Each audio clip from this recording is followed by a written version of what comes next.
bawat isa at dalangin Panginoon sa aming pag-aaral. Kami po ay nagpapasalamat dahil sa inyong banal na Espiritu na siyang bibigay sa amin ng understanding or enlightenment, paunawa sa aming pag-aaralan ngayon. Sa po namin pinagkatiwala ang lahat sa pamamagitan ng aming Panginoon Jesus. Amen. The glorious good news of the cross. But before that, ang cross ay hindi po good news. So, kailan nagiging good news ang cross at kailan din naging bad news ang cross. So,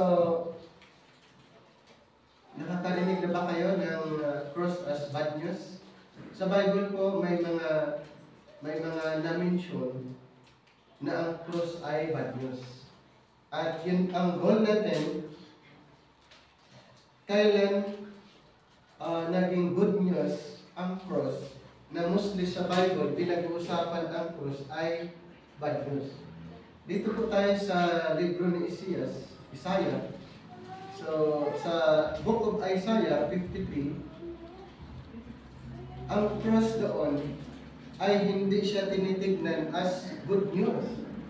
Bakit? Dahil ang Mesiyas doon ipinako. Dahil ang Messiah doon na pinatay sa cross na yun. Kaya, mayroon bang good news kung titignan natin na mismo ang Mesiyas ay doon pinatay. So, the bad news of the cross is commonplace in churches that fail to rightly divide, and why outside of Paul, where the good news of the cross is found, the cross is taught as bad news often. So, kailan nagiging good news ang cross? Doon lang sa time ni Apostol Pablo. So before naging apostol si Pablo, ang cross ay hindi in-emphasize, hindi ipinangaral, ay good news. So ulitin ko po, naging good news ang cross sa time ni Apostol Pablo. Kasi siya ang nangangaral tungkol sa cross. Siya nangangaral na ang kaligtasan ay nakabase doon sa cross. Binasa natin kanina, di ba, sa 1 Corinthians 1:18. At basahin ko lang ulit. For the preaching of the cross is to them that perish foolishness, but unto us which are saved, it is the power of God. So only Apostle Paul gives a clear emphasis, malinaw na paliwanag na ang kaligtasan ay sa pamamagitan ng paniniwala sa mensahe ng cross sa panahon ni Apostol Pablo. Pero noon, dito po sa Isaiah, ang cross ay hindi po na-introduce na ang cross ay good news. Ano ang reason? Ang Messiah doon pinatay. Mayroon po akong babasahin sa Deuteronomy, isa pang description na ang cross ay capital punishment during that time.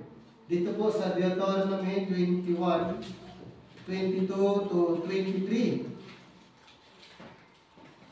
Chapter 21:22-23. And if a man have committed a sin worthy of death, and he be to be put to death, and thou hang him on a tree, ito po yung cross. 23, his body shall not remain all night upon the tree, but thou shalt in any wise bury him that day. For he that is hung is accursed of God, that thy land be not defiled, which the Lord thy God giveth thee for an inheritance. Si Kristo ba ay isa sa naparusahan at ipinako, ibinitin doon sa cross? Yes. Dito po sa description na ito, lahat po ng naipako sa cross, sila po ay mga sinumpa. Sila po ay mga hindi karapat-dapat. Dagdagan pa natin sa Galatians chapter 3 para makita niyo po yung picture na sa panahon noon, ang cross ay tinitignan as bad news. Dito po sa Galatians chapter 3, verse 13. Galatians chapter 3, verse 13, Christ hath redeemed us from the curse of the law, being made a curse for us. For it is written, Cursed is everyone that hangeth on a tree, or the cross. At isa nga ang Panginoon doon na naipako. Ngayon, balik tayo sa Isaiah. Sa Isaiah 53. Punta tayo sa Isaiah 53. Ang description po dito, one example that practices is suffering servant who dies innocently because of the sins of Israel. Ibig sabihin, ang Panginoon ay namatay dahil sa kasalanan ng Israel. Ulitin ko po, si Kristo ay namatay dahil sa kasalanan ng Israel. That time. Pero, nung pumili ang Panginoon ng apostol para sa mga hintay, si Apostol Pablo ay kasama din tayo doon. Pero, nung hindi pa na-open ang isang programa, ang ginawa ni Kristo sa cross ay ang dahilan dahil sa kasalanan ng Israel. Isaiah 53, gusto kong basahin sa verse 1 hanggang 5. Who has believed our report, and to whom is the arm of the Lord revealed? For he shall grow up before him as a tender plant, and as a root out of dry ground. He hath no form nor comeliness. And when we shall see him, there is no beauty that we should desire him. Ito yung description ng ating Panginoon nung siya'y nasa cross. So na-describe ito, walang beauty, no? No beauty that we should desire him. Number 3, he is despised and rejected of men, a man of sorrows and acquainted with grief. And we hid, as it were, our faces from him. He was despised, and we esteemed him not. Number 4, surely he hath borne our griefs and carried our sorrows. Yet we did esteem him stricken, smitten of God, and afflicted. Verse 5, but he was wounded for our transgressions, he was bruised for our iniquities.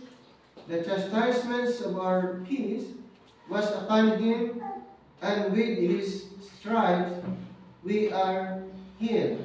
And then dito sa verse 8, he was taken from prison and from judgment, and who shall declare his generation? For he was cut off out of the land of the living. For the transgression of my people, referring to Israel, the transgression of my people was he stricken. So, ang Panginoon namatay, isang reason ay fulfillment ng prophecy. Pero ang pinaka-idea dito po sa Isaiah 53, si Kristo ay namatay dahil sa kasalanan ng Israel. So yun po yung emphasis dito sa Isaiah. Ulitin ko po, Isaiah is an obvious prophecy of the death of Christ, but it does not contain the good news of the cross. ang Isaiah 53, hindi po pinag-uusapan doon na ang cross ay good news.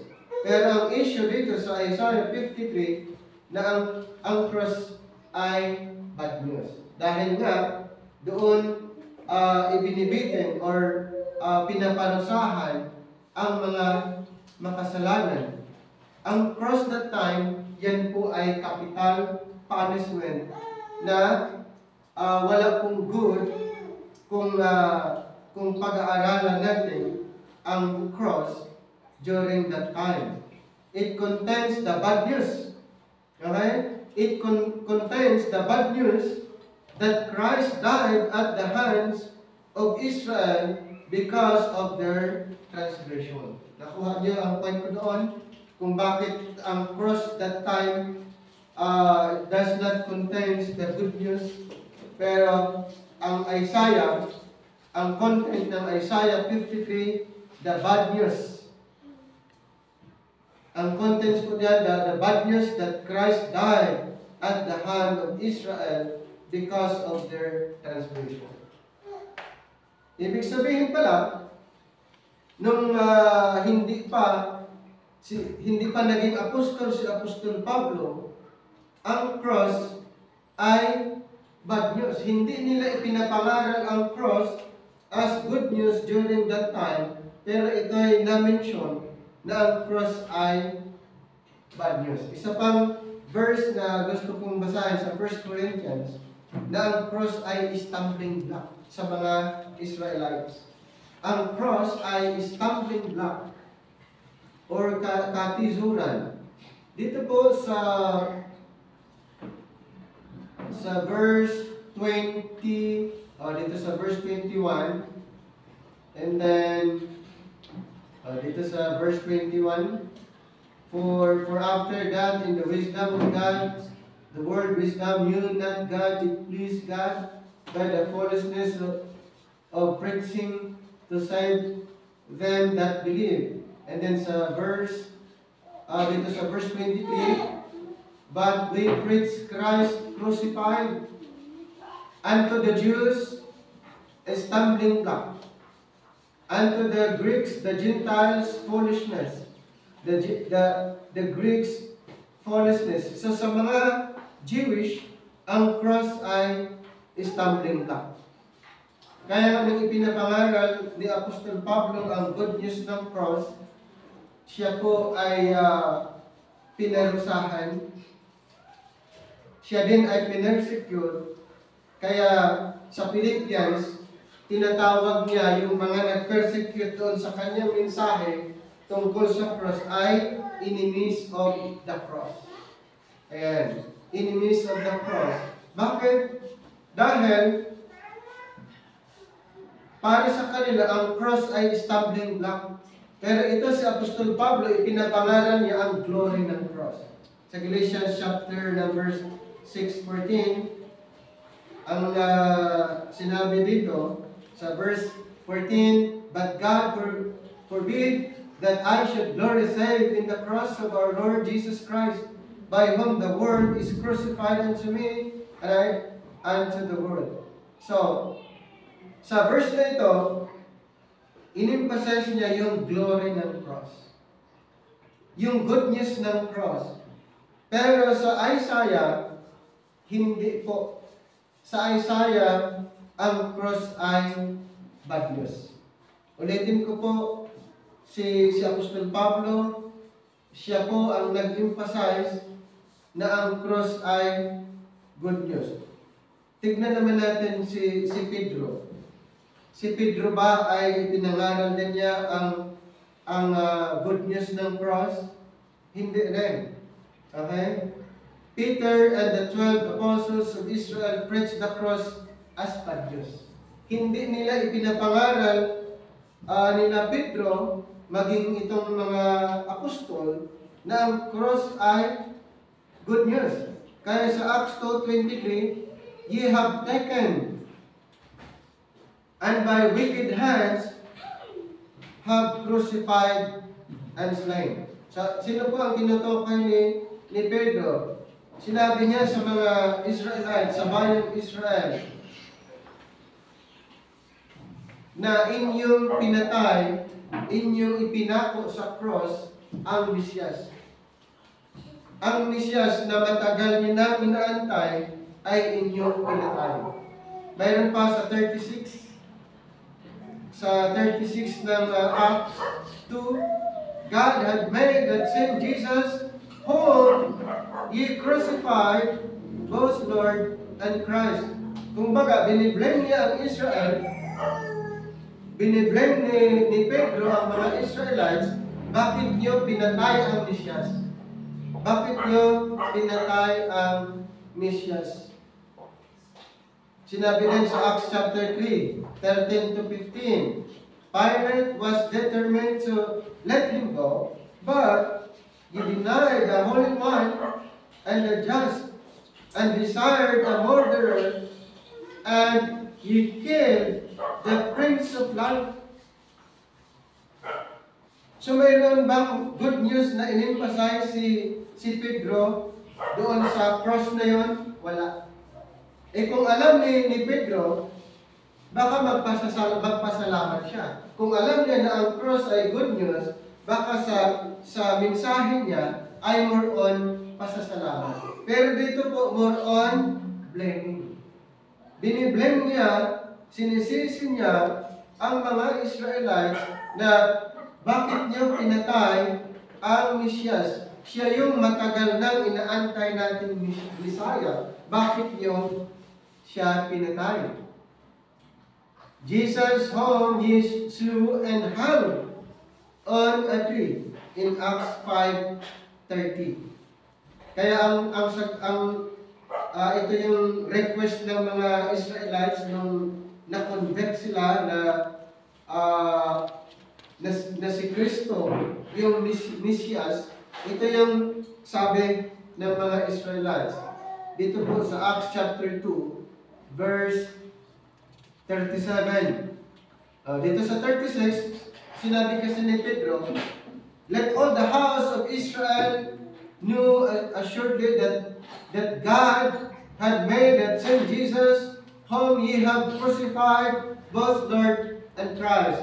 Then sa 37, ito yung sabi ng mga Israelites sa verse 37. Now, when they heard this, they were pricked in their heart and said unto Peter and to the rest of the apostles, men and brethren, what shall we do?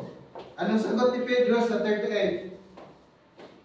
Peter said unto them, the Israelites, the house of Israel, repent and be baptized every one of you in the name of Jesus Christ for the remission of sins, and ye shall receive the gift of the Holy Ghost.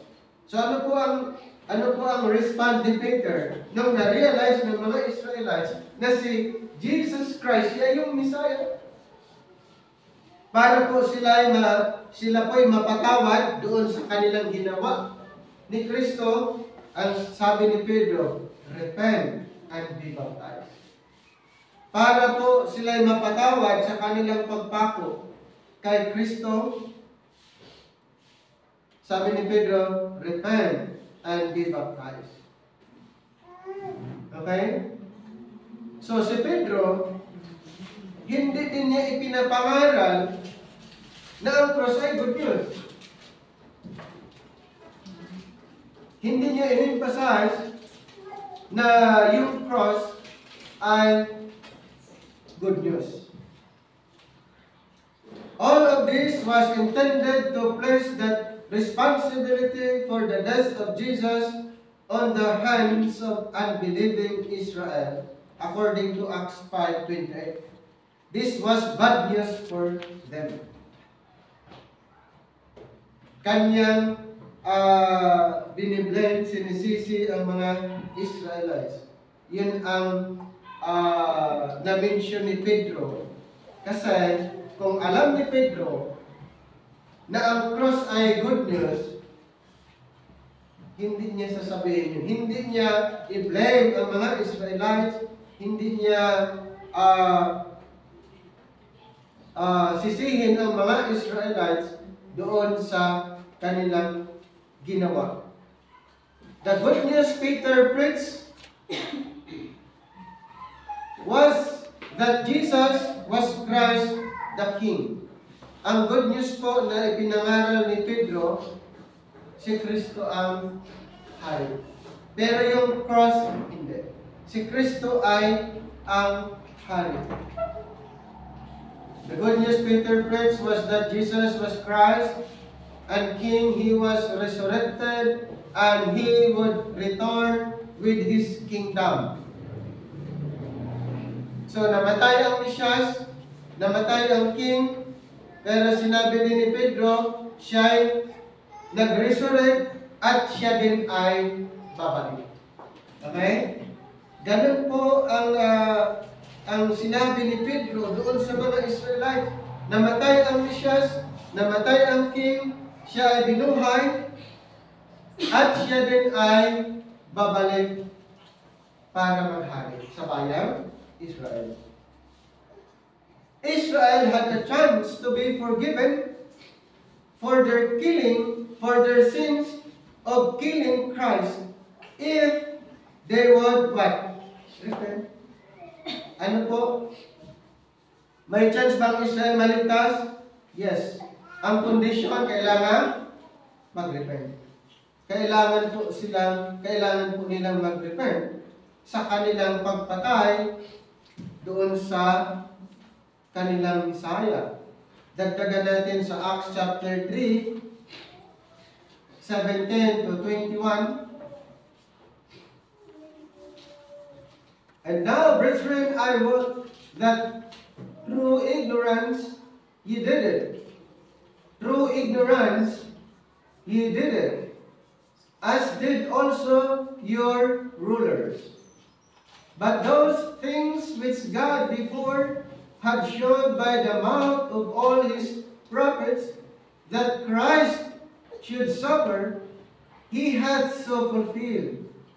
Repent ye therefore, and be converted, that your sins may be blotted out, when the times of refreshing shall come from the presence of the Lord. Ito po ang good news para sa mga Israelites.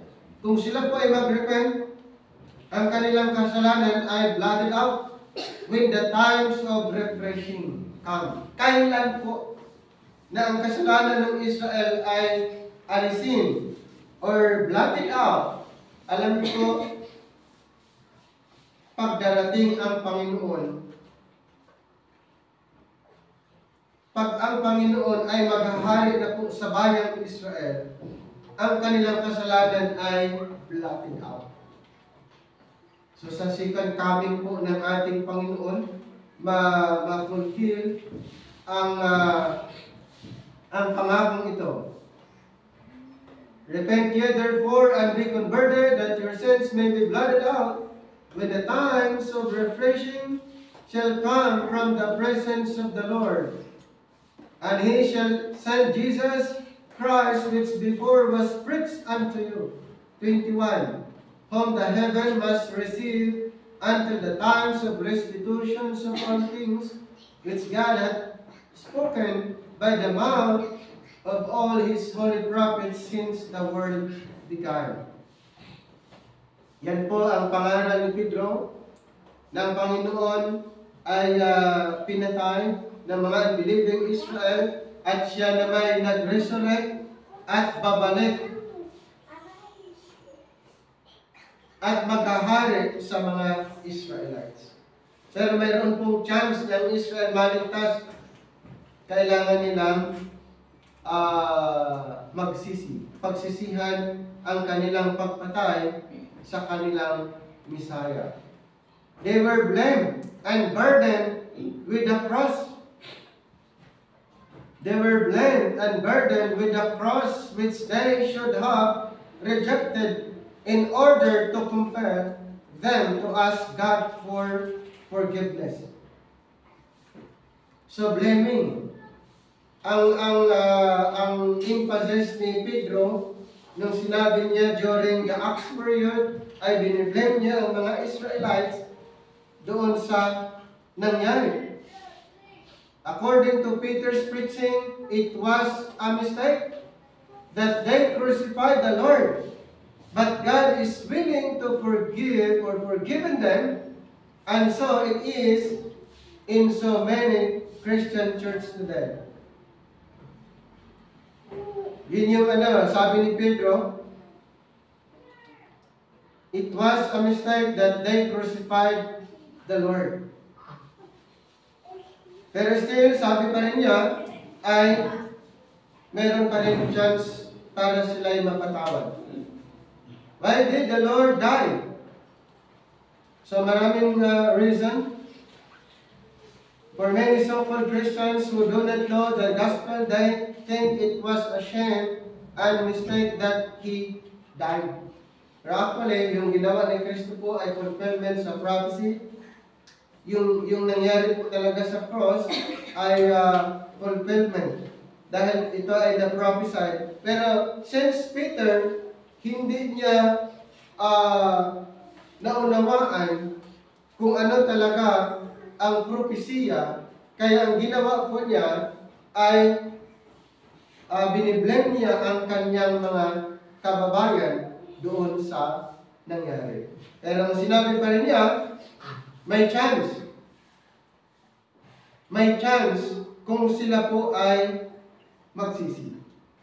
Pagsisihan ang kanilang ginawa sa pagpatay sa kanilang Mesiyas. So ulitin ko po, sa time ni Isaiah ba ay ipinapangaral na ang cross ay good news? Hindi. Sa time ni Pedro, during Acts period, ipinapangaral ba ni Pedro ang cross as good news? Hindi rin. Okay? Hindi rin.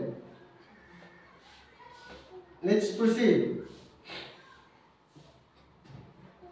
The mystery of good news. Dito po tayo. The mystery of good news. So yung cross na na-mention natin kanina ay bad news ang emphasis, maging ang mga propeta, even Peter at yung mga apostles, hindi po nila ipinaliwanag na ang cross ay good news. Pero ito po,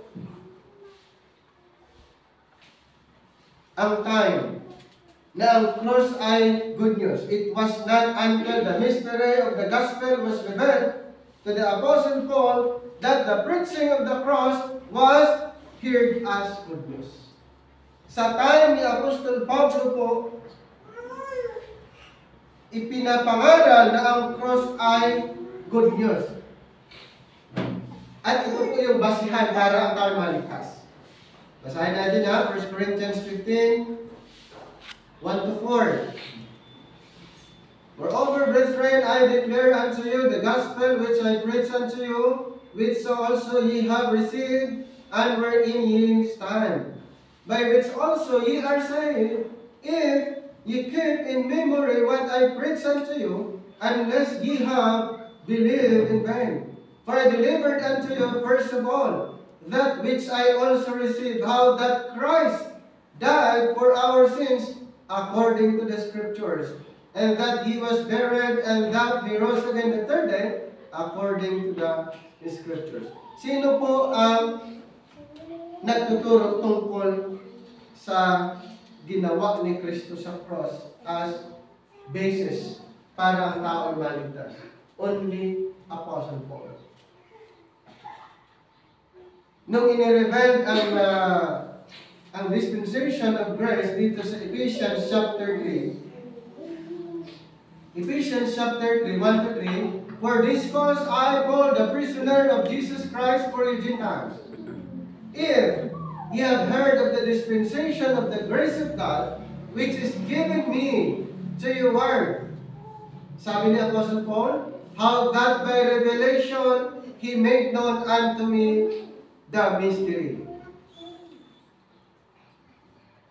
He made known unto me the mystery. Kaya pala, nung ipinapangaral ni Apostle Paul ang message ng cross as good news, hindi naunawaan ng karamihan dahil ang alam nila ang cross ay bad. Nung ipinangaral ni Apostol Pablo, hindi nila naunawaan. Okay? Sa Galatians 6:14, God forbid that I should glory save in the cross of our Lord Jesus Christ. So mayroon pong glory in the gospel of the cross. The cross itself was no longer a burden. During our time, the cross itself was no longer a burden, but the means through which all men could be saved by grace through faith. Nakuha? The cross itself was no longer a burden, but during that time, ang cross po ay burden. But in our time, ang cross po ay basis para ang tao ay maligtas. All men could be saved by grace through faith. 1 Corinthians 1:18. Balikan natin. For the preaching of the cross is to them that perish foolishness, but unto us which are saved, it is the power of God.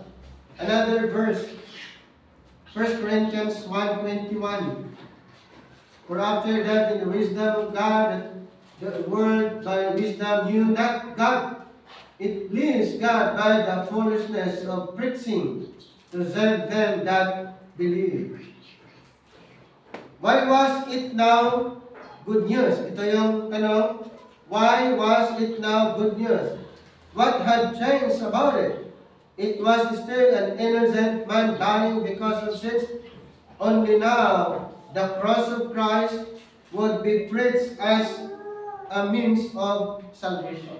In our time, ipinangaral ang preaching of the cross, ang message of the cross, a means of salvation. Kaya kung ipapangaral natin ang cross sa panahon natin ngayon, i-emphasize natin yung kanyang finished work na kung paniniwalaan ang tao po'y maligtas. Paano kung ang emphasis ay before the revelation of the mystery? Before Apostle Paul, alam niyo po, kung before Apostle Paul i-explain or ipaliwanag natin ang cross, hindi po good news ang message doon. Sa Isaiah, at saka during the apostles, under the prophetic program, hindi po na-emphasize ang cross as good news. Since tayo po ay under sa dispensation of grace, sa panahon ng biyaya na ang mensahe ay ang ginawa ni Kristo sa cross, kaya i-share natin, ipaliwanag natin ang good news ng cross. Na yan po ang basihan para ang tao ay maligtas. So the cross was a means to separate us from the world and the world from us, according to Galatians chapter 6:14. And then through the cross, we can be crucified and yet live. Galatians 2:20, I am crucified with Christ, nevertheless I live, yet not I, but Christ liveth in me. Napansin niyo po, sabi ni Apostol Pablo, I am crucified with Christ, nevertheless I live, yet not I, but Christ liveth in me. Sana po malinaw sa atin the glorious gospel of the cross of Christ in our present time. In our time, the glorious gospel of the cross of Christ. Bilang pagtatapos, the good news of the cross, why would it be good news that we can be crucified in Christ? We are all sinners deserving of death. And through the gospel preaching of the cross, God counts us dead in Christ with our sins forgiven when we trust the cross of Christ as good news. So we are all sinners? Yes. Deserve ba tayo sa parusa? Yes. Pero kung ginawa ng Panginoon, inako niya. Kaya ang cross, good news. Now, what a glorious thing that Christ died for us. It is no longer the source of shame or guilt, but the shame remover and guilt reliever. So ganun na po yung emphasis doon. Hindi na siya shame ang cross, but ito po ay shame remover and guilt reliever ang message of the cross. We are reckoned dead and the body of sin destroyed by the glorious good news of the cross of Christ according to Romans chapter 6 verses 1 to 5. Ulitin ko po, we are reckoned dead and the body of sin destroyed by the glorious good news of the cross. So ano po ang dapat natin gagawin para ang isang tao ay maligtas? I-share natin ang good news. The glorious good news of the cross of Christ. Okay? Ano pa? The cross is no longer a condemnation. Under our present time, the cross is no longer a condemnation, but should be preached as the means to justify all men. It is a sin payment, an offer of substitution, an imputation of righteousness by faith alone in 2 Corinthians chapter 5, verse 21. For he has made him to be sin for us, who knew him, that we might be made the righteousness of God. It is not Christ getting what he didn't deserve. It is now Christ doing for us what we didn't deserve. It is not Christ getting what he didn't deserve. Right division affects how we preach the cross of Christ. Right division affects how we preach the cross of Christ. Nobody before Paul knew the mystery or good news of the cross of Christ. And if we make ourselves the covenant people with Israel, in Isaiah 53, the covenant people with Isaiah 53 and Acts 2 as our pattern, we may think the cross is bad news. Okay? So the bad news of the cross was replaced by the good news of the cross when the mystery of Christ was revealed. So ito po, kailan po na napalitan ang bad news of the cross? Nung inireveal po ang mystery. Now, the cross is good news for all and it's shame if any church is called teaching it otherwise. So ano po ipapangalan natin ngayon? Para ang tao ay maligtas kung siya ay maniniwala. The message of the cross. Okay, the glorious good news of the cross of Christ. Yan po ang ating ipapangaral sa panahon po natin ngayon, at kung ito'y paniniwalaan, ang tao po ay maligtas. Okay? Tayo po'y manalangin. Panginoon, ulit maraming salamat sa pagkakataon ng inyo pong ibinigay, pinagkaloob sa amin. Salamat sa mensahe tungkol po sa the glorious good news of the cross of Christ. Na ito po ay napakahalaga na aming ma-share sa aming mga kaibigan o relatives, or kung may opportunity ay aming maibahagi ang mga bagay nito. Maraming salamat, Panginoon, kahit sa iyo po namin pinagkatiwala ang lahat sa pamamagitan po ng aming Panginoon. Amen. Maraming salamat po. God bless.